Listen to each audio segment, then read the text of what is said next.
السلام علیکم ناظرین، لبیک اسلام آفیشیل چینل میں خوش آمدید۔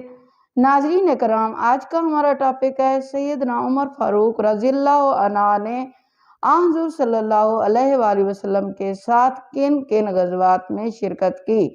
ناظرین کرام، اپنا ٹاپک شروع کرنے سے پہلے میری آپ سے گزارش ہے کہ آپ میرے چینل کو سبسکرائب کریں، فالو کریں اور گھنٹی کے بٹن کو پریس کریں۔ شروع کرتے ہیں اپنا ٹاپک۔ سیدنا عمر فاروق رضی اللہ عنہ حدیبیہ کی صلح کے موقع پر جو گفتگو کی وہ خلوص نیت پر مبنی تھی، پھر بھی انہیں تمام زندگی اس بات کا افسوس رہا کہ انہوں نے کیوں اس طرح کے سوالات کیے۔ اس کے بدلے انہوں نے بہت سے روزے رکھے اور کئی غلام آزاد کیے اور بہت سی نفل نمازیں پڑھیں۔ ہجرت کے 7ویں سال خیبر کی لڑائی ہوئی، اس میں حضرت عمر فاروق رضی اللہ عنہ بھی شریک ہوئے۔ ذوالقعدہ 7 ہجری میں نبی صلی اللہ علیہ وآلہ وسلم عمرہ کے لیے تشریف لے گئے۔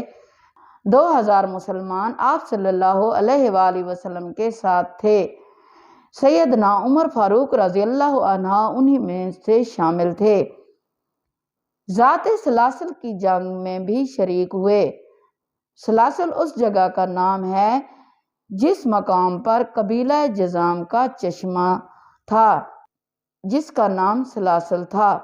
مسلمانوں کا لشکر اسی چشمے پر اترا تھا، اس لیے اس غزوہ کو ذات سلاسل کہا جاتا ہے۔ 8 ہجری 10 رمضان المبارک کو رسول صلی اللہ علیہ وآلہ وسلم 10,000 ہتھیار بند صحابہ کے ساتھ مدینے سے مکے کی طرف روانہ ہوئے۔ اس قافلے میں سیدنا عمر فاروق رضی اللہ عنہ بھی شامل تھے۔ مکے سے کچھ فاصلے پر آپ صلی اللہ علیہ وآلہ وسلم نے پڑاؤ ڈالا۔ اس میدان کا نام اب وادی فاطمہ ہے۔ قریش کے سردار ابو سفیان نے 2 آدمی کو حالات معلوم کرنے کے لیے بھیجا۔ پھر ابو سفیان حضور صلی اللہ علیہ وآلہ وسلم کی خدمت میں حاضر ہوئے۔ ایسے میں سیدنا عمر فاروق رضی اللہ عنہ نے عرض کیا، اے اللہ کے رسول صلی اللہ علیہ وآلہ وسلم، مجھے اجازت دے دے میں ابو سفیان کا سر اڑا دوں۔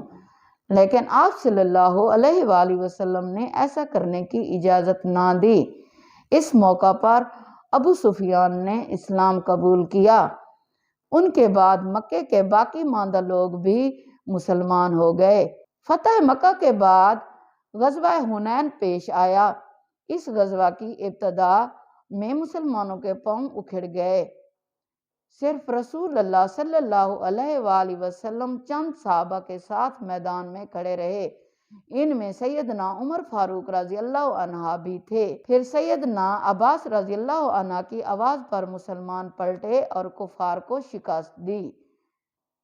غزوہ تبوک کی لڑائی میں سیدنا عمر فاروق نے اپنے مال کا نصف حصہ نبی صلی اللہ علیہ وآلہ وسلم کی خدمت میں پیش کیا۔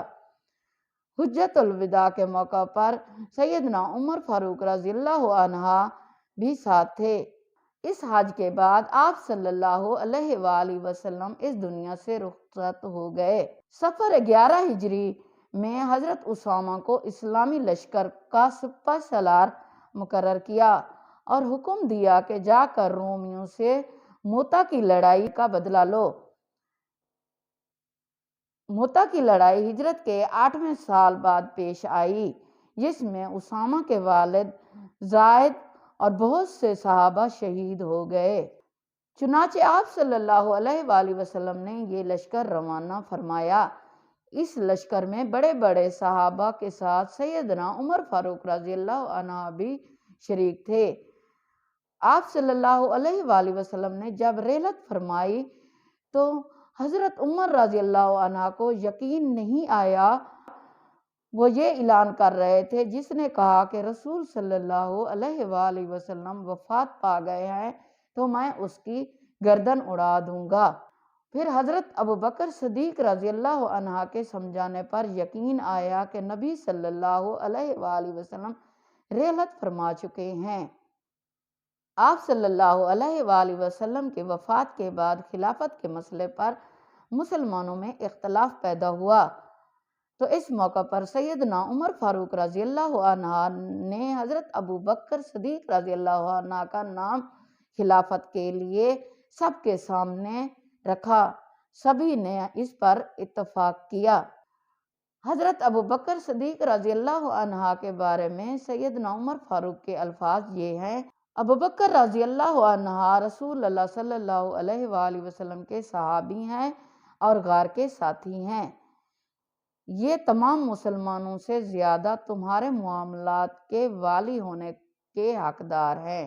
ناظرین کرام، یہ تھے حضرت عمر فاروق رضی اللہ عنہ نے نبی صلی اللہ علیہ وسلم کے ساتھ جن غزوات میں شرکت کی۔